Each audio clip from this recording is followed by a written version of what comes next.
हमारे साथ तमाम मेहमान जुड़े हुए हैं। एक बार हम अपने तमाम मेहमानों का रुख करेंगे और सबसे पहले मैं एक बार फिर से पचौरी साहब आपके पास आता हूं। पचौरी साहब, क्या कहना है, जो सीट निकलकर सामने आई है सर्वे में, हाँ अगर आज चुनाव हो सर्वे के मुताबिक तो भाजपा की सरकार बनते हुए तो दिख रही है, लेकिन सीटें आपकी कम होती दिख रही हैं जबरदस्त तरीके से, क्या कहना आपका? देखिए, ये आपका अनुमान है जी। और अनुमान पूर्णतः सत्य नहीं होते। हमारी भारतीय जनता पार्टी उत्तर प्रदेश में 3 से सीटें जीतने जा रही है, इससे कम पे नहीं, क्योंकि हमने सब क्षेत्रों में विकास किया है, हर विधानसभा में विकास किया है, हर वर्ग के लिए विकास किया है, हर क्षेत्र के लिए विकास किया है और पूरे उत्तर प्रदेश का विकास किया है। इसीलिए हमारी सीटें कम होने का कोई प्रश्न नहीं उठता है। जी, अभिषेक मिश्रा साहब, आपका रिएक्शन। पचौरी साहब कह रहे हैं कि सीटें बढ़ेंगी, कम नहीं होंगी, आपका रिएक्शन? रोहित जी, सबसे पहले तो देश के इस माहौल में जहां मीडिया की आवाज को लगातार दबाया जा रहा है, फ्रीडम ऑफ इंडिपेंडेंट स्पीच में देश ने अपना स्थान खोया है दुनिया के इंडिसीज में, और लगातार पत्रकारों के खिलाफ केसेस पे केसेस लिखे भारतीय जनता पार्टी सरकार ने, उसमें मैं एबीपी को बधाई दूंगा कि आपने हिम्मत की है सच दिखाने की। निश्चित रूप से भारतीय जनता पार्टी के, आप तो कह रहे हैं सिर्फ 112 110 सीटें कम होने जा रही हैं, भारतीय जनता पार्टी का उत्तर प्रदेश से सफाया होने जा रहा है। कोई भी तरीका नहीं है। आपने अभी जो 2012 2013 2021 सीटों की बात कही है, मैं आपको निश्चित रूप से विश्वास दिलाना चाहता हूं कि समाजवादी पार्टी, जो आप 160 दिख रहा है आपको, आप अगले महीने सर्वे करेंगे तो आपको निश्चित रूप से बहुमत के पार दिखाई पड़ेगी और हम लोग मजबूती सरकार बनाने जा रहे हैं। उसका मैं सिंपल एक लाइन में जवाब दे दूं। पचौरी साहब बैठे हुए हैं, बहुत प्रतिष्ठित व्यक्ति हैं, प्रतिष्ठित नेता हैं, बड़े नेता हैं भारतीय जनता पार्टी के। मैं इनसे सीधा सवाल पूछना चाहूंगा। ये कह रहे हैं कि बहुत विकास किया, कानपुर की कोई एक विधानसभा का कोई एक मोहल्ला बता दें जो गड्ढा मुक्त सच में हो गया हो। और मेरा चैलेंज है, मैं आप कहोगे तो मैं लाइव अभी उसकी फोटो मंगा दूंगा, और नहीं तो कहोगे तो मैं कल आपको फोटो भेज दूंगा। एक मोहल्ला बता दे, कानपुर का एक विधानसभा बता दे जो गड्ढा मुक्त हो गई हो। ठीक है, पूरे उत्तर प्रदेश में उदाहरण के लिए सवाल पूछ रहा हूं। बिल्कुल आपके सवाल का जवाब भी लेंगे, लेकिन मैं जल्दी से एमएच खान साहब हमारे साथ जुड़ गए हैं, बसपा के प्रवक्ता हैं, वरिष्ठ नेता हैं। खान साहब, क्या कहना है? सर्वे के मुताबिक पिछली बार आपको जो पिछली बार सीटें मिली थी 19 और इस बार 16 से 20 सीट बसपा को दिखा रहा है सर्वे, आपकी प्रतिक्रिया सर? मैं तो पहले भी कह चुका हूँ, ये कोई सर्वे सब झूठा सर्वे होता है जी, पैसा लेके करते हैं सर्वे जी। आप तीसरी बार दिखा रहे हैं, तीसरी बार में जो है आप हमको 19 से 20 पे ये लटकाए पड़े हैं। ये सर्वे जो झूठा है इसको हम नहीं मानते हैं। आप आने दीजिए, चुनाव आने दीजिए, चुनाव के वक्त देखा जाएगा कि जनता किसके साथ खड़ी है। जनता महंगाई के साथ खड़ी है, जनता जो है वो लॉ एंड ऑर्डर के साथ खड़ी है, नौजवान जो है रोजगार के साथ खड़े हैं कि किसके साथ खड़े हैं। रोज गुंडागर्दी हो रही है, रोज मारकाट हो रहा है, रोज सब समस्या आ रही है और भारतीय जनता पार्टी सरकार बना रही है। ये पैसा लेके सर्वे करते हैं, पैसा लेके अपना काम निकालते हैं। 3 मरतबा सर्वे इनका आ चुका है और तीनों मरतबा भारतीय जनता पार्टी सरकार बना रहे हैं। तो इसका क्या मतलब है? इसका कोई मतलब नहीं है। हम कोई इसको बिल्कुल भी तरह से कंडम करते हैं।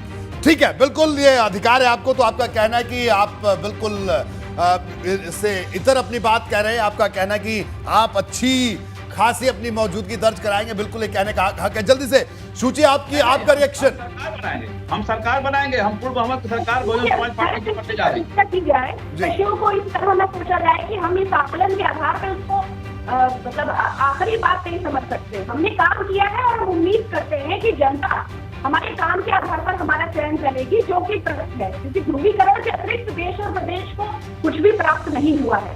जो रोजगार की स्थिति है, जो कोरोना की पैंडेमिक में सरकार की जो फेल्योर है, जो अर्थव्यवस्था की स्थिति है, जो देश की सीमाओं की स्थिति है, जो प्रधानमंत्री जी के झूठ बोलने की स्थिति है, जो योगी सरकार की अराजकता है, तो ये सब सम्मिलित रूप से जो नतीजे लेके आएगी, हमें भी उसकी प्रतीक्षा है।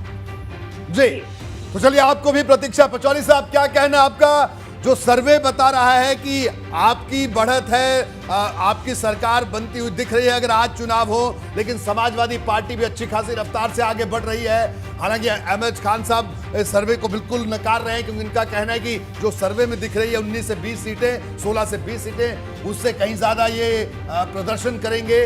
अभिषेक मिश्रा साहब ने भी अपनी बातें कही। सर, आपका रिएक्शन? देखिए, उत्तर प्रदेश की जनता ने इन 75 वर्षों में हर सरकार, हर पार्टी का राज्य देखा है। उन्होंने मुलायम सिंह अखिलेश यादव का भी परिवारवाद देखा है, इसका जातिवाद देखा है, इनका भ्रष्टाचार देखा है, इनका आतंकवाद देखा है, इनकी गुंडागर्दी देखी है, जमीनों पे कब्जे होते हुए देखे हैं, कानून व्यवस्था को ध्वस्त होते हुए देखा है। ये जनता ने सब कुछ देख लिया है। मायावती का भी जो अधिनायकवादी चेहरा उन्होंने देखा है, तिलक तलवार और तलवार भी उन्होंने देखी है। इसीलिए जनता अब भ्रमित नहीं है। जनता को उत्तर प्रदेश में 5 वर्ष में कानून का राज्य मिला है, भ्रष्टाचार पर नकेल कसी गई मिली है, त्वरित विकास हुआ है, हर जिले में विकास हुआ, हर प्रदेश में विकास हुआ है जी। और अभिषेक जी जो कह रहे थे, आप कानपुर में चले जाओ, कानपुर में मेट्रो बन गई है, कानपुर में रिंग रोड प्रस्तावित है, एलिवेटेड जीटी रोड बन रहा है, लखनऊ से कानपुर नया एक्सप्रेस वे बन रहा है, हवाई अड्डा बन रहा है, सारी सड़कें, कोई एक भी गड्ढा वो दिखा दें सड़कों में कहीं भी, सारी उत्तर प्रदेश की सड़कें गड्ढा मुक्त हैं। हमें लगता है कि इनको सच्चाई दिखाई नहीं देती, या दिखाई देती है तो ठीक है पचौरी साहब मैं आपको रोकूंगा जी, क्योंकि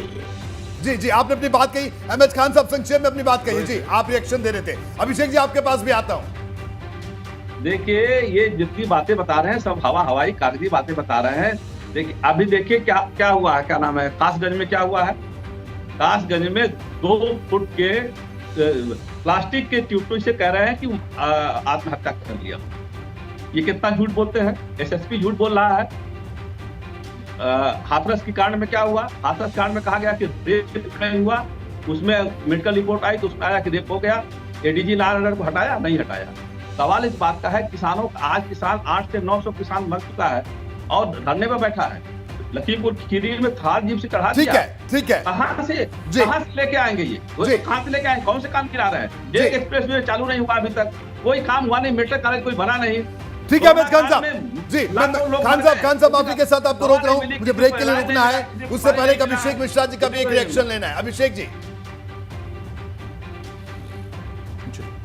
रोहित जी, मेरा चैलेंज है कि कोई 5 काम गिना दें, 5 गिर करके, माननीय सांसद जी, जिसमें यह काम गिना दें कि इसको इन्होंने कंसेप्चुअलाइज किया, इसकी शुरुआत की, उसका उद्घाटन कर दिया। जितने काम इन्होंने गिनाए सब बताए बन रहे हैं। 5 साल की सरकार के बाद भी यही बता रहे हैं कि बन रहे हैं। 8 साल माननीय मुख्यमंत्री जी का टेन्योर पूरा हो, प्रधानमंत्री जी का टेन्योर पूरा हो रहा है और 5 साल माननीय मुख्यमंत्री जी का टेन्योर पूरा हो गया। 2 लेवल 4 लेवल 6 इंजन, पता नहीं कितने इंजन की सरकार चला रहे हैं। मुझे कोई 5 काम गिना दें जो इन्होंने पूरे किए हों। और इनका अभी इन्होंने बात कही है, आप कहेंगे तो मैं अभी ब्रेक का टाइम दे दें, मैं आपको कानपुर की फोटो मंगवा देता हूं, उसके बाद अगर आप दिखाने का वादा करें तो मैं ब्रेक के अंदर मंगवा दूंगा। ठीक है, बिल्कुल। उत्तर प्रदेश में कहीं कोई काम नहीं हुआ। ये घटना, लॉ एंड ऑर्डर की बात करें, मेरा एक लाइन में रोहित जी, 10 सेकंड में इतना इनसे पूछ लीजिए कि भारत सरकार के गृह राज्य मंत्री के बेटे के बंदूक से फायर होने की रिपोर्ट आ गई है। उनका इस्तीफा कब होने जा रहा है इसकी तारीख बता दें। उन्होंने कहा था कि अगर मेरा बेटा वहां होगा तो मैं इस्तीफा दे दूंगा। क्यों बचा रहे हैं ऐसे लोगों को, क्यों बचा रहे हैं? ठीक है अभिषेक जी, मैं आपको रोकूंगा माफी के साथ, मुझे एक ब्रेक के लिए रुकना है